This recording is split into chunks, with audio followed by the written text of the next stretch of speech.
Hello and welcome, fellow awesomeologists, to Awesomeology. I'm Sue. And I'm Ben, and in this episode, we're joined again by Brent Rempe, President and CEO of First Alliance Credit Union in Rochester, Minnesota. Welcome back, Brent. Good to have you back already so soon. Hey, thank you, Ben and Sue. It's great to be back. Always enjoy spending time with y'all. Well, we love spending time with you too. And you may not be a three-peat yet, like Danya. I know that's a sore subject, but we're going to get there. You are certainly holding the current record for the fastest returning guest. Yes. And I just assume it's because you couldn't stay away. You couldn't help yourself. It's too much fun being with us. Is that It accurate? really makes us feel good, Brent. Yeah. It is too much fun and it's enjoyable. And I will throw out I feel like my number one fan is likely my wife, Beth. And she listens to all of my podcasts and different thought leadership. She thought that our time together was the best that I've done so far. I'll just throw it out there. Holy Nice. cow. Let us know when that plaque gets shipped. We'd like to see that with her name on it. That would mean a lot. Will do. Will do. Best content ever. Best content ever. Hey, that reminds me, did anyone watch Fuller House on Netflix? Was it Netflix? I think it I was on didn't watch Netflix. it. Yeah. Yeah, I didn't watch it. It's on the list. So there was this song, this rendition, one of the sons sang Best Summer Ever. So I think in that tune we can sing Best Content Ever. Well, why don't you give us just a couple bars? Yeah, real quick. Go ahead. I will, but I will clarify that cannot sing. It's like best content ever. That was Yeah, there we perfect. go. We got the clip. Brent, it's been awesome seeing you again. We'll Me too. talk to you next Mic month. drop. Yep. See you next time. That's all we wanted. All right. Well, no, for real, Brent, you are always welcome here. Last time we talked a whole lot about purpose, which of course is one of our favorite topics. We've been talking about a lot as of late. And now you're back to talk to us a little bit about living your mission, vision, and values.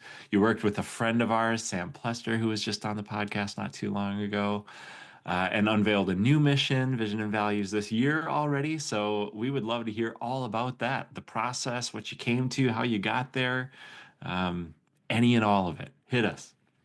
Hit it. Yes. We had a strategic planning session back in August. It was the board of directors and several members of the executive and management team. And one of the tasks was to review our mission, vision, values and ask based on the strategic plan of where we're heading, where we're going, which is really trying to lead with mission first, trying to serve First Start and Fresh Start members. Did our mission, vision, and values fit? Our mission, vision, and values were very likely, I believe, redone in 2016 by a marketing company with a complete rebrand. We asked our staff coming out of that session, our strategic planning session, do they fit? And there was a resounding answer. No, they're a little more, they feel a little prescribed. Mm. Whereas what we really try to do is uncover what was already there. So there was this article in the HBR, Harvard Business Review. I believe it was called Building Your Company's Vision. It was. And it was from Jim Collins, Good to Great, the author of Good to Great, with a co-author. I believe the last name was Porras. Jerry Porras was a co-author on that. And it was from 1996. So it's an oldie but a goodie. And based on that, they suggested your company already knows what their values are. You just have to get the right people in the room to tell you. Hmm. Because values aren't written on the wall. Mm-hmm. They're practiced in the hall. And how do you get to know that? Well, you invite people into the room. So what we did, knowing and prepping for Sam Plester and Mission Brand Consulting, their visit back in October, So August was strategic planning. By October, we were doing our mission, vision, values session. And following the advice in that article, we put together a Mars group. So who would we send to Mars in a rocket ship of 5 to 7? And then we added some bonus people who by position had a lot to do with some of our outreach and whatnot, or member contact. But the staff nominated 7 people to sit and help us uncover what was already there, our mission, vision, values. And so we sat in a room for 2 days, discuss. Well, Sam had to stop from saying the F word on your show. So he did not withhold that word. So there was a lot of cussing and discussing when we were stuck in the room together. Stuck, I say. We all got to spend a lovely two days together and uncovered something that we really felt was us. It was like, yeah, this is us. And it's very approachable. So rather than a prescribed from like a marketing company that's in, or from the board of directors or executive team, is really grassroots. And the mission and the values, the vision and the vision in addition to the values were uncovered that way. So, 2016 to 2025, a long time, assuming there was not a lot of conscious work on it in that time frame. So maybe, certainly time to at least open up the conversation. Like, is this still who we are? Is this still what matters to us? So lots of logic behind that. And it sounds like everybody was pretty much on board. Like, yeah, this isn't really us anymore. Or like you said, maybe these felt a bit prescribed. Was there any resistance to change or updating them? Were there people that had a feeling of like, I love this one value, or I love this part of our vision? Or did you experience anything like that along the way? Mission, no. Vision, no. Values with a little bit of a harder discussion. Okay. Interesting. And and so I have this rule of thumb with values. 3 is a good number to have because people can remember 3 things off the top of their head. Yeah. Okay, maybe you can have as many as 5, but if we had 5, my requirement was we have to come up with some acronym that has some meaning to us, whether that's HEART or LEAD or whatever that acronym was. So some of the things that we really like, inclusivity and diversity were part of our original values. We felt, and I just tread lightly saying this because it did not come out this was before any of the political pressures at the moment or any of the trends going on in our greater society right now. But we really felt like diversity, equity, and inclusion were becoming or had become part of our DNA. And important to me is trying to remove bias, especially in the hiring process to new team members. And I think one thing, I'm kind of going on a tangent here, but I think one thing that we used to do that we don't do anymore that I think could have introduced bias is we had our hiring process delegated down to the manager. While the managers are now involved, we've got the HR department, or what we call employee experience, is much more involved in the process throughout the way, kind of as that is, their role, and their role is helping ensure that we're hiring mission aligned, values aligned individuals. Our values also are meant to describe the ideal employee. So they're supposed to be adjectives that describe the ideal employee. But yeah, so from my point of view, our workforce is just growing in diversity. Rochester is a upper Midwest, so not a major city, but a town of 120,000 people, city of 120,000 people. So there is some more diversity than maybe some of the more rural areas, but compared to the Twin Cities, to Milwaukee, not quite as drawing from as diverse a talent pool. But from my point of view, we've really been able to move the needle in hiring more diverse staff. So we felt like that was already ingrained in who we are. Can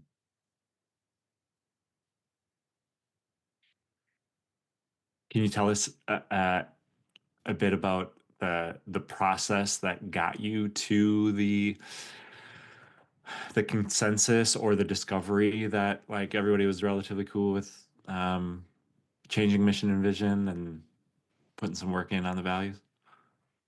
Yeah. So I think the answer came pretty quickly after strategic planning, that there was a collective, this doesn't really feel right. Our mission, vision, values. Our values, some of them are good. There's always been a little bit of we've done some survey work previously. So even before our strategic planning, some all staff survey about, hey, which of our values align the most with you? Which ones are least meaningful? So there was some survey work done ahead of time that really started helping us realize that they were no longer us. Yeah. But as far as how we landed on it, we had a facilitated session. Again, Sam Plesser from Mission Brands Consulting came in with Kwong, one of his associates, and we had discussion and activities over 2 days. By that first day, we had been in several different groups. So there were about, I think in the end, about 15 of us in the room. Some of us there by position, some of us nominated by our peers, most of us nominated by our peers to be there.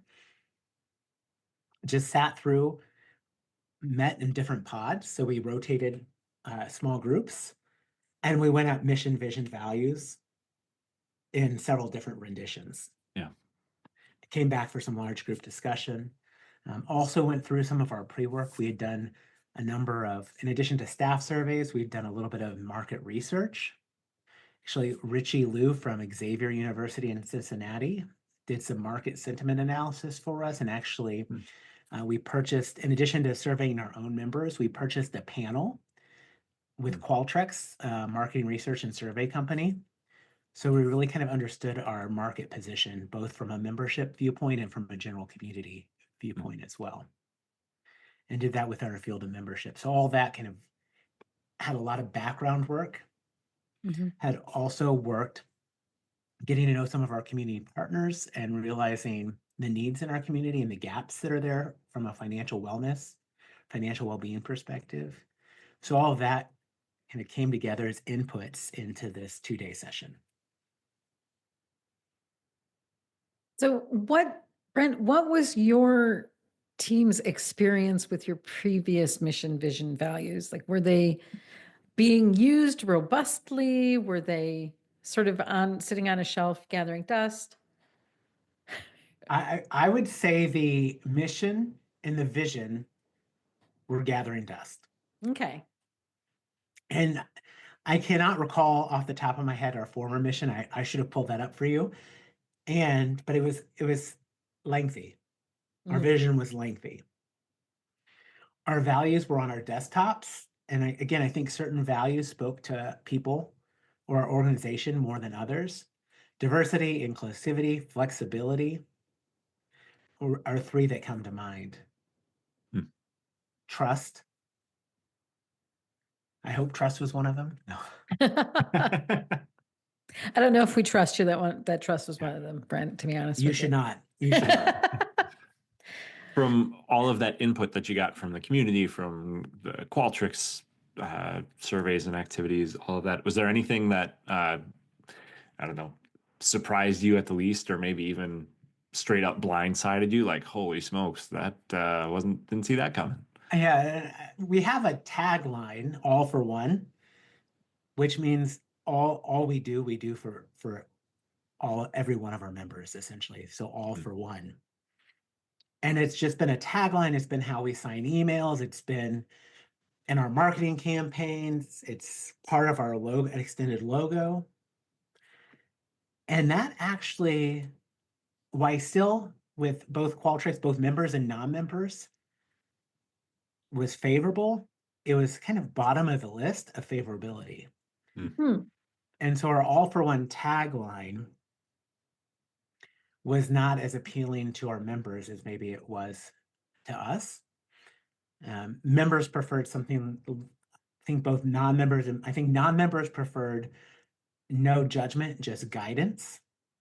And off the top of my head, there were some other more geared towards financial well-being or guidance that also trended positively with membership. But that was the biggest surprise. Is I think the thing that was most prevalent, all for one. We even have a company vehicle that license plate says all for one. Yeah. I'm currently no one registered this in Minnesota before we get another company vehicle, but I'm currently hoping to get the we show up maybe without an O license plate. Yeah. Love that. Yeah, that's interesting because I love like all for one, just attaching that to being a financial cooperative. Right. You know, I mean, Right. there's so many connections to that meaning, all for one for all, all of that, so but I could see how one, it maybe doesn't resonate with a broader audience that maybe doesn't Mhm. understand the connection or the structure and that sort of thing, which Yeah. is a constant challenge for credit unions, right? Making sure that people understand that we are cooperatives. But then the other thing that makes me kind of understand it is when you put it alongside something that might just resonate with people more or mean more to people. And I think like, judgment free and stuff. That also I love and speaks a lot to the idea of serving the underserved and taking people for more than their credit score and taking them for their story and everything else that they've been through. No judgment. Fits the ethos of credit unions as well. Yeah, Mhm. yeah, And I'm kind of at the point I'm battling a little bit with. I mean, what's really important for our members to know it is, would I rather them know that we're a cooperative, or would I rather them know that we're the place to go when you need your story to be heard? absolutely. Yeah. And so with that, I mean, I think that's where it makes sense that maybe it didn't jive as much. Yeah, Yeah, we actually did some focus group work last year, Ben. That was last year already, wasn't it? This it sure time was last year somehow. is an idea of how far long ago that was. Um, and one of the questions that we asked was around the credit union difference, and each we did a couple of surveys, then we did an in-person focus group. And once we got to the in-person focus group, the people there had been exposed to this concept of credit unions being financial cooperatives, and so they already knew that part of it. And then we did a presentation to explain it more deeply. And what it came down to is we could get no consensus that they cared Right. in the nicest way possible. It just didn't. The question we asked was something to the effect of, does this change your attitude about credit unions as a whole or anything like that? And the answer broadly was no. We what we care about is how we're treated. Right. And I think your research really backs, I think of two things: Cornerstone League down in Texas, Oklahoma, Arkansas, Missouri, and Kansas, I would say back when it was just a three league or three states, not Kansas, Oklahoma, Arkansas, and Texas, did a little bit of research that said the same thing. And they also said, be very careful with calling your board or advertising that your board is full of volunteers, because that can actually change market perception Hmm. of the fact that maybe you are a little more volatile than a community bank, which typically has a paid or well-paid volunteer or board of directors. And then that also reminds me, if you remember, CUNA, now America's Credit Unions, did a Open Your Eyes campaign that came with some research. Mhm. And I think some similar sentiment came out of that research, as far as let's focus on the end and not necessarily the means. Right. 100%. Yeah, I think that's exactly it. Like, while the structure is cool, interesting, different, Mhm. it's not the thing that puts. It's not the thing that members or the public will see as the reason that they have more money in their pocket. It's Mhm. the lower loan rate or the better experience or whatever. So sure, maybe some of that is fueled by or made possible by our structure, but Right. that's just not what people care about. Yeah. Is it as simple as saying that it really is a question of features versus benefits? That's a feature. Right. And this is something back in the day when I was training people to do sales. That was a big thing to understand the benefits, be able to communicate what the benefits, the tangible benefits are, rather than telling people what the features are. So, What is the saying? Features tell, benefits sell. right, right. We There you maybe went go. through the same sales training, or maybe we were Probably, trained in the same probably. methodology. So it's interesting to think though how, and this probably happens fairly often. I don't think I ever really sat down and made those connections that being a financial cooperative is a feature as opposed to being a benefit. What does that mean to anyone, and what is that going to do? It's the tangible benefits to them that matter. Right. Yeah. And when I listen to the members that fortunately, I most of the time where I'm talking to members, it's in a positive, and it's members, so usually, I tell you, not that we don't have our share of maybe from time to time things we prefer didn't happen, or some opportunities for growth. Fortunately, Andrea, who is our chief revenue officer, takes care of a lot of those. But so by the time the member comes to me, or if a member were to get to me, it's usually very positive. And the ones that get to me are usually wanting to tell their story. Mm-hmm. And their story typically revolves around us listening to their story, us giving them a chance, and us providing possibilities. Like we do these member testimonials, which I'm hoping to maybe call member stories moving forward rather than testimonials. Because again, I want to get the member story out there, whether or not we're connected to it. I think that's really to be less and less salesy and more authentic story is what I'm really hoping for. But we were shooting one the other day, and this member,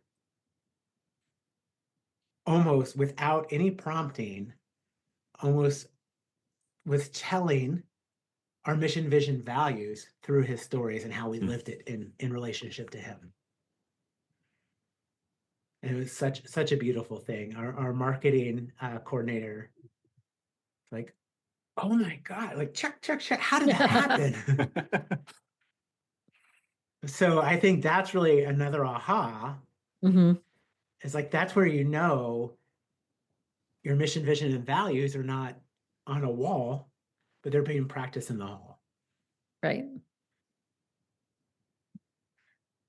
Yeah.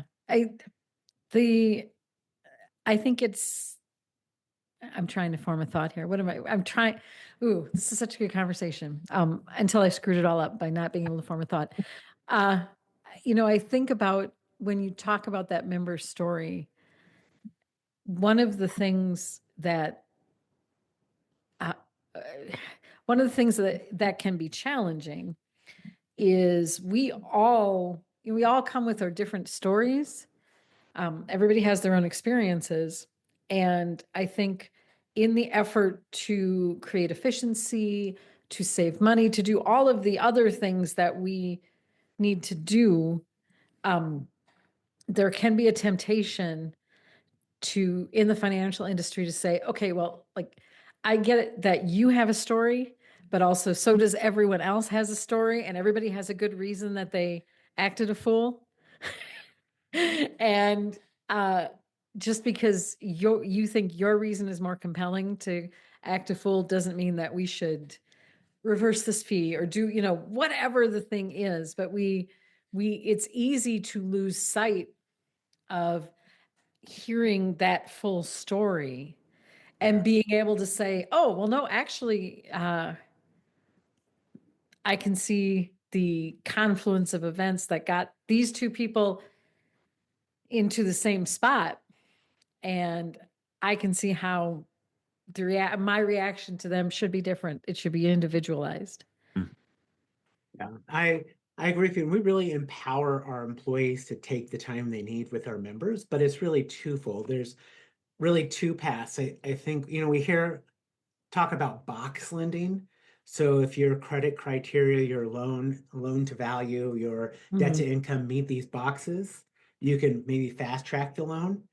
And quite frankly, for people that are credit qualified, that's likely the relationship they want with the credit union.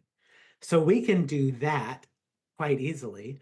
And frankly, we need some of that in order to be able to take the time to listen and to live that mission, vision, values.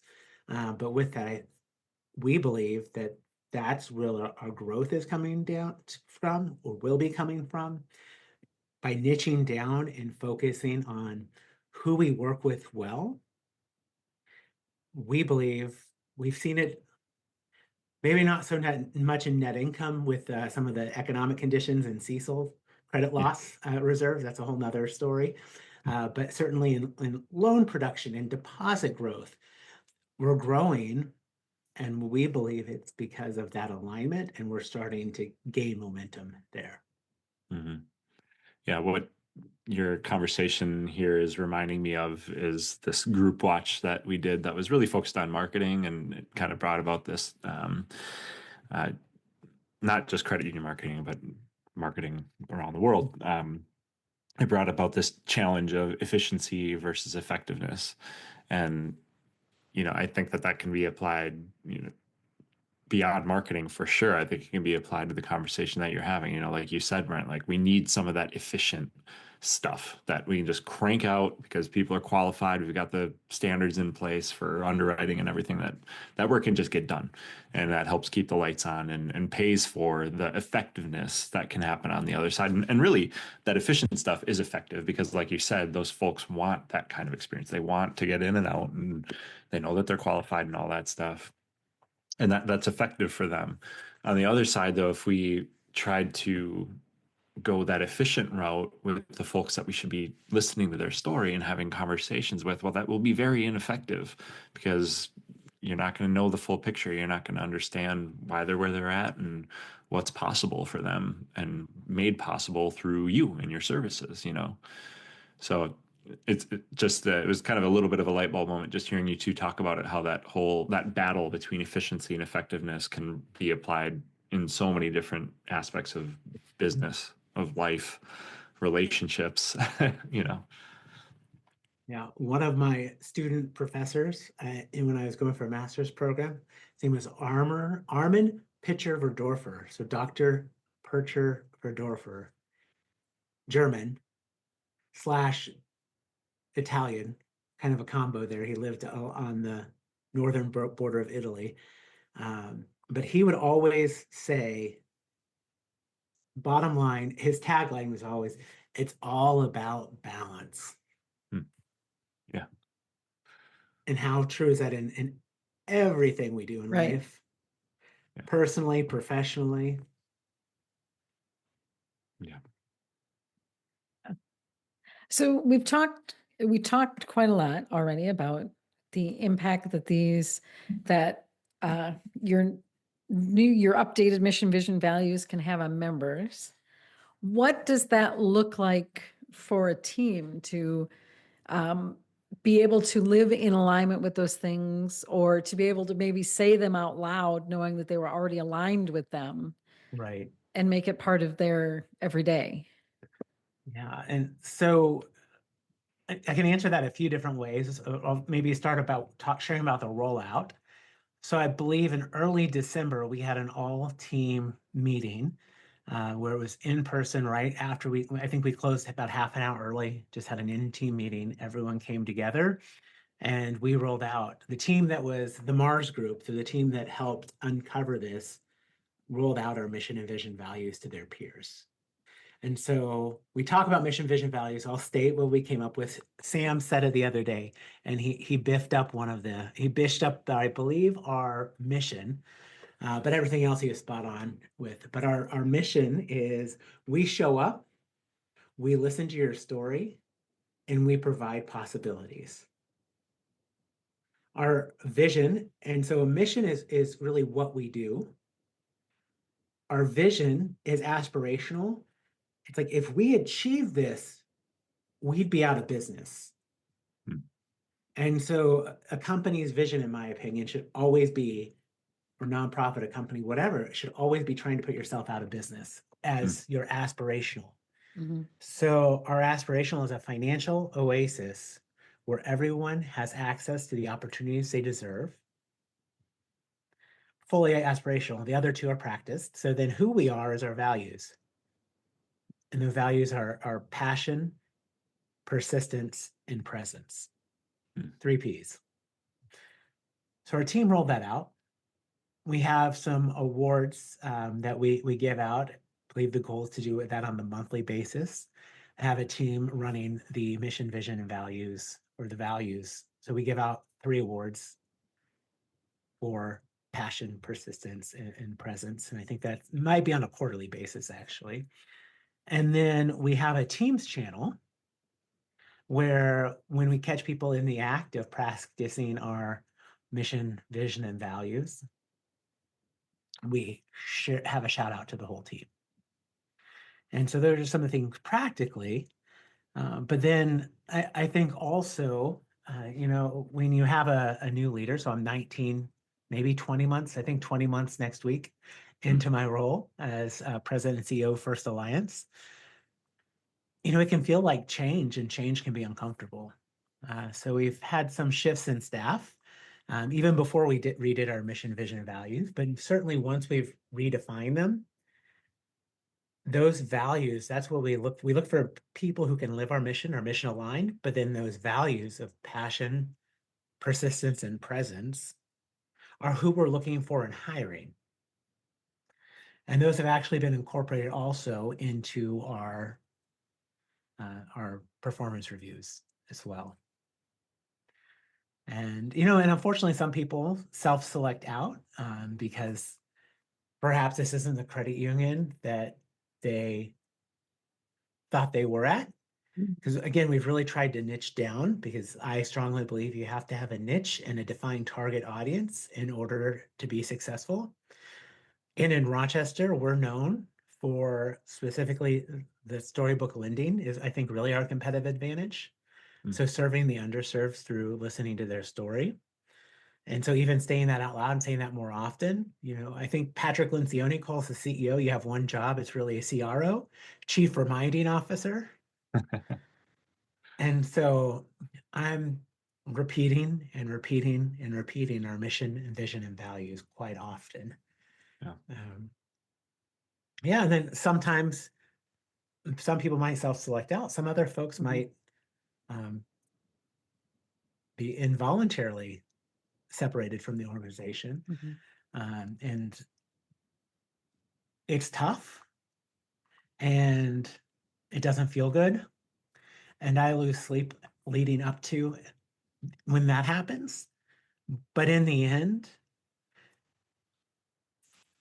don't lose sleep at long term, because we know that we've made the choice. You hire by your values, you fire by your values, and it all comes down to, it all stops and starts with mission, vision, and values. Yeah.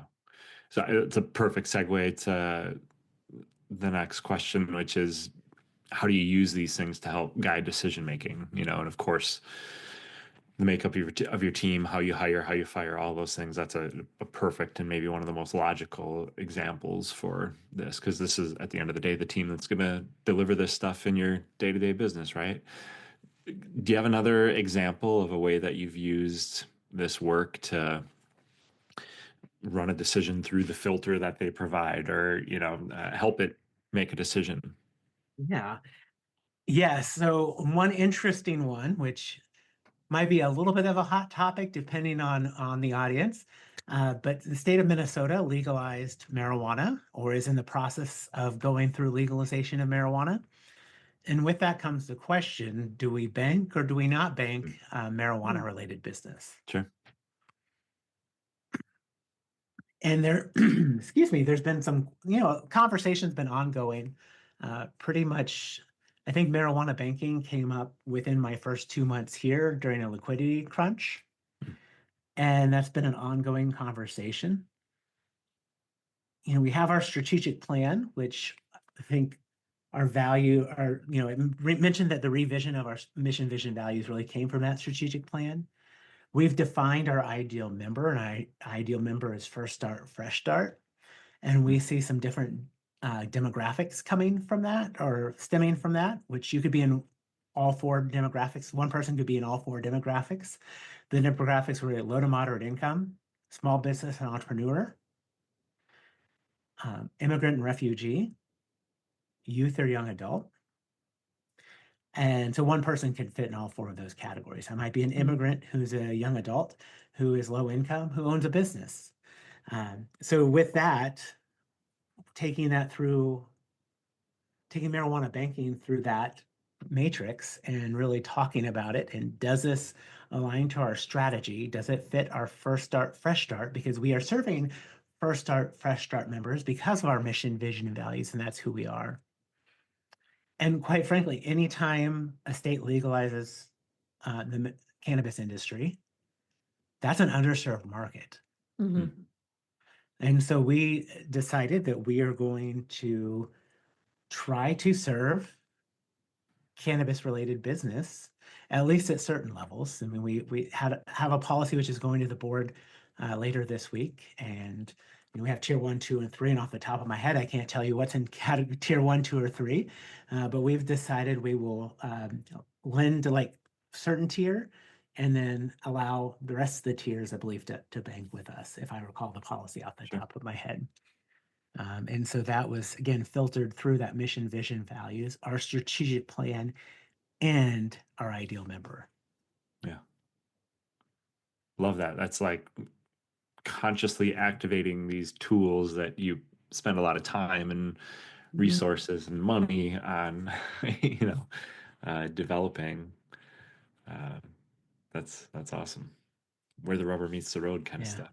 And I think it's so easy to want to do something because it's shiny or new. And, credit unions, I think any industry really, but credit unions particularly, we have a ton of third-party vendors, and there's always something shiny coming down the turnpike.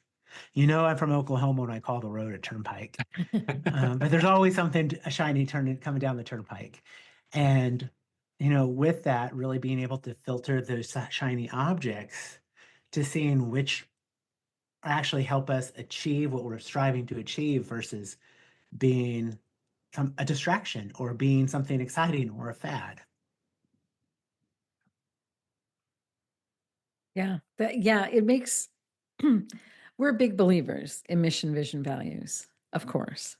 So all of this, you're sort of preaching to the choir when you talk about this, but I think it's so important for anyone who believes in these concepts as a larger thing to continue to talk about it, because I think that there are a lot of businesses, nonprofits, a lot of different entities not doing this kind of intentional work and not being able to make that connection between having a core set of mission, vision, values, and success, and seeing how it makes decisions easier, easier, quote unquote, but gives you a backing, it gives you somewhere to align, how it makes hiring and parting of the ways, being logical.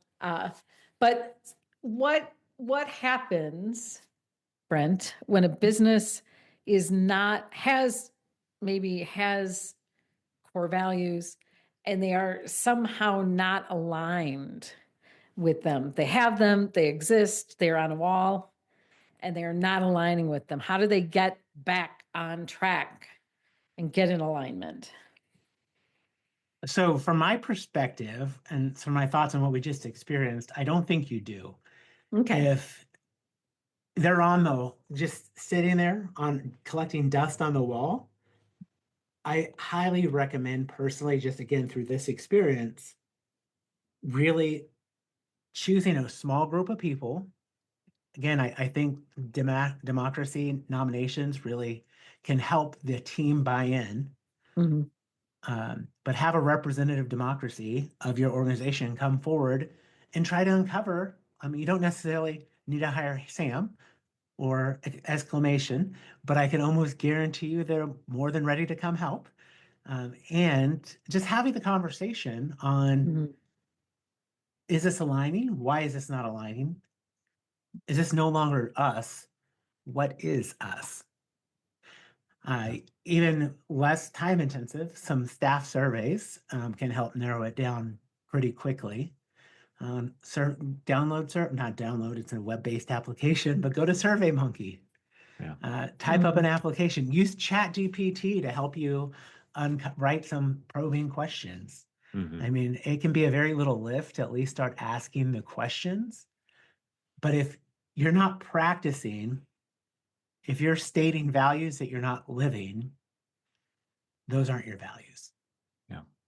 And so that's why my recommendation is to abandon those values and uncover what really, truly is at work in your organization. Yeah. I 100 I'm going to go 99% agree with what you're saying, because I do think that there's something that can be done along the way, or by taking the moment to look at what's on the wall and asking some of these questions, maybe even as you start to do some of the research, maybe something that you find is you are actually living some of these things out. You're just not taking the time to recognize, to celebrate, to, whatever, throw in another fun sounding word.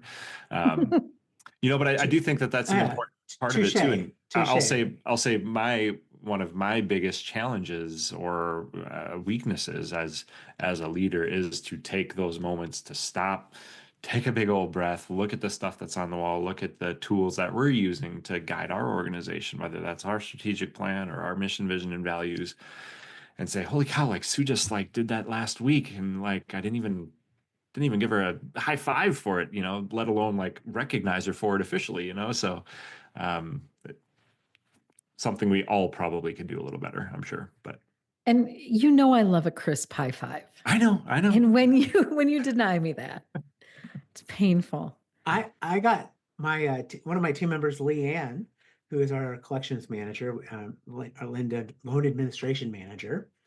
I got denied a knuckle bump today. Shut up. They left you hanging. She did, but then she saw it, and then it was awkward, like a little like afterthought knuckle bump. Yeah. The People pity weren't knuckle. expecting a knuckle bump. I mean, come on. Listen.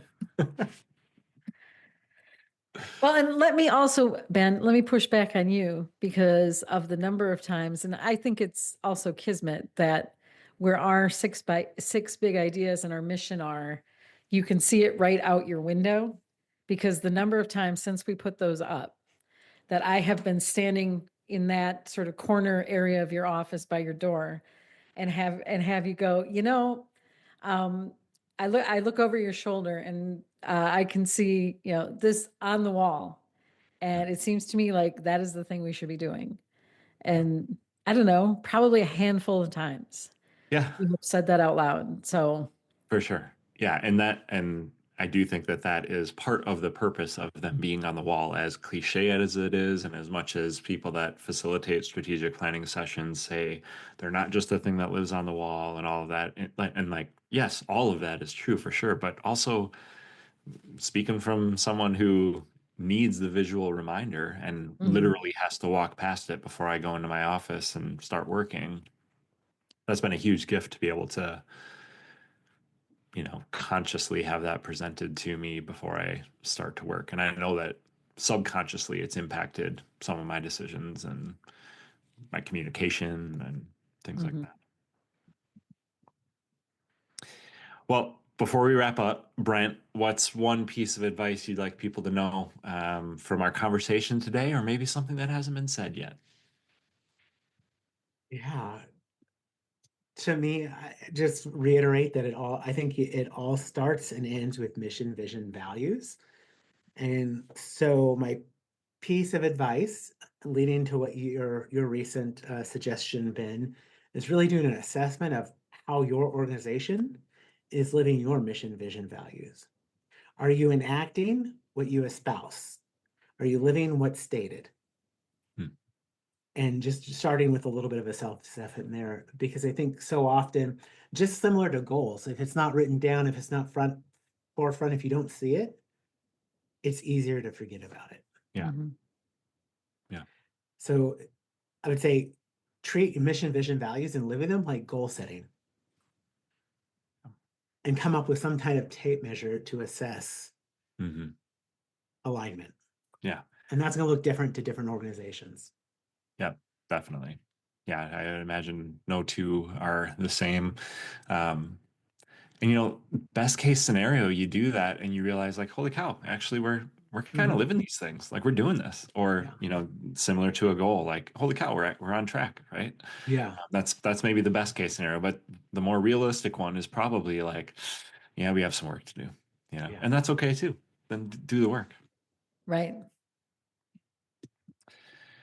Awesome. Well, Brent, I don't want to plant an idea in your brain, but you are always welcome back, even if it's not too long from now. Yeah. We've proven that we'll welcome you back Yeah. anytime. So, Arguably, I don't think you're planting that idea in his brain. yeah, I think he that one already might knows already. that.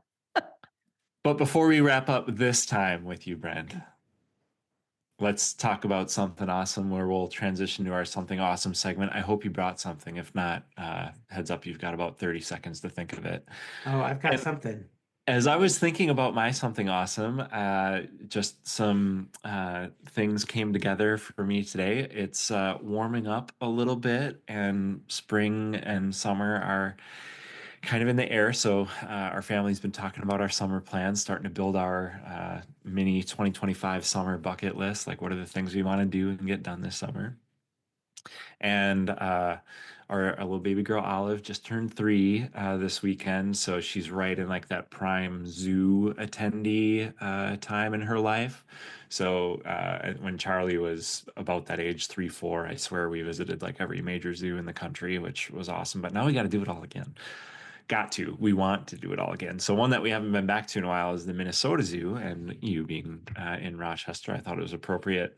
This is just that natural, nice surprise that came up for me because as I was looking at some of the zoos and like what new exhibits they might have and stuff, the Minnesota Zoo has this new thing called the Treetop Trail. Are you aware of this? Yes. Yeah. I've So like an not old done it tram. yet. Yeah. Yeah. Yeah, yeah. So usually the something awesomes are something that I can share that like I've actually done and I can tell you this is awesome. So I haven't done this one yet, full disclosure, but I think this is on our plans for the summer now because it looks so cool, like an old tram line that they turned into like a aerial boardwalk pretty much, right? So really excited to see that. So I will share a link in case anyone else in the Minnesota area or that might be passing through wants to check it out, but it looks so cool.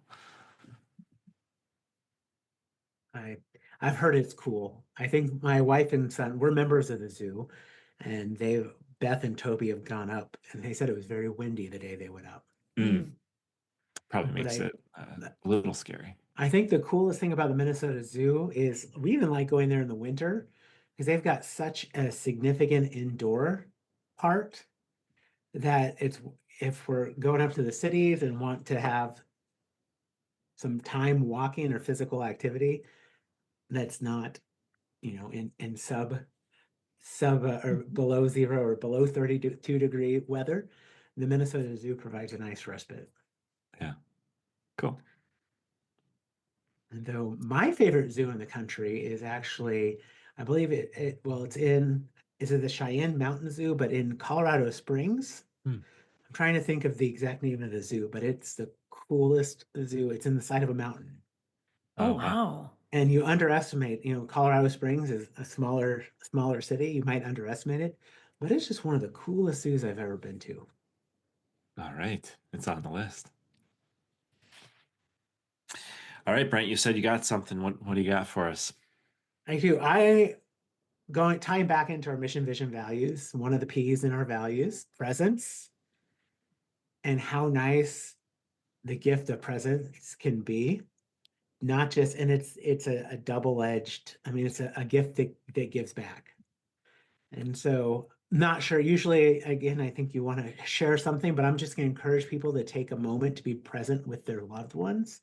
This morning, I heard on one of your podcasts recently, Ben, you talk about your sleep habits and always making sure they're nice and tight, waking up early. I've been waking up at 5:30 to go to our local gym. And that just kind of cuts the morning a little short with family. And then I have to get out the door. But this morning took about 20 minutes with Toby, and he got to talk. Right now, he has an obsession with college mascots. It was Bucky from Wisconsin. Ah, It was Herky recently it was Wilbur the Wildcat from Arizona, Herky from Iowa. Today, it's Albert the Gator. I don't know if that has anything to do with Florida winning the national championship or not. But just spending that quality time with him before I walked out the door, it was a you guys are a close second, our hour together, to that time with him this morning. well, that's precious time. So that says a lot that we're even in second, let alone Right. a close second. So, Very close second. yeah. Love that. Awesome. Well, I have a book to share. I only like to share if I've actually finished the book. So I was excited. I finished it just in time to make it to this episode. It's a book called The Little Liar by Mitch Albom. Mitch Albom, if you are not familiar, was the author who wrote Tuesdays with Morrie. Does everybody remember what Tuesdays with Morrie was? That's good. Like, that's actually quite a long time ago now, but really love his writing. And The Little Liar is about a family during World War II, a Jewish family during World War II in Greece. And I learned a ton about the Jewish diaspora in Greece, which I didn't really know about. I think we all connect sort of to maybe Poland and Germany and some of those areas, but it follows the sons of the family and this other girl from a neighboring family from the time that they are all the part of the family is sent to Auschwitz, and all the way through them being adults. And it was really, really a good book, really heartbreaking to read, but just so many different stories that I guess I had never intersected with, that it's fictional, but it's based on real life events and real people and their experiences. So really highly recommend. But there's basically not a Mitch Albom book I wouldn't highly recommend. So that was an easy yes for me. It was very good. Called The Little Liar. So Brent, we have done it again. Thank you so much for being with us again. Thank We you for having me. We appreciate you, and we appreciate everyone who's listening and has stuck with us today and always. You can always catch up on your favorite podcast app, or you can find all of our episodes on our blog at exclamationqso.blog. Okay, I'm going to get this right. exclamationqso.com/blog. You got it. Well done. Tough one. Thanks again, Brent. We appreciate you. It is an honor knowing you. We're so excited to see what you and your credit union do with this work, not only in your community, but everywhere else that the credit union industry touches, because we know it's a network. So thanks for what you're doing. Thank you, Ben. Again, appreciate the time. It's always a pleasure. Yeah, awesome. Thanks, everybody, for tuning in. Be awesome, and we will see you next time. The Awesomology podcast is a production of Exclamation Services. Executive producers are myself, Ben Bauer, and my friend, Suzanne Campbell. Thanks to Kyla Ganther for our show artwork, Scott Sager for booking our guests, and Alex Westerhausen for social media support.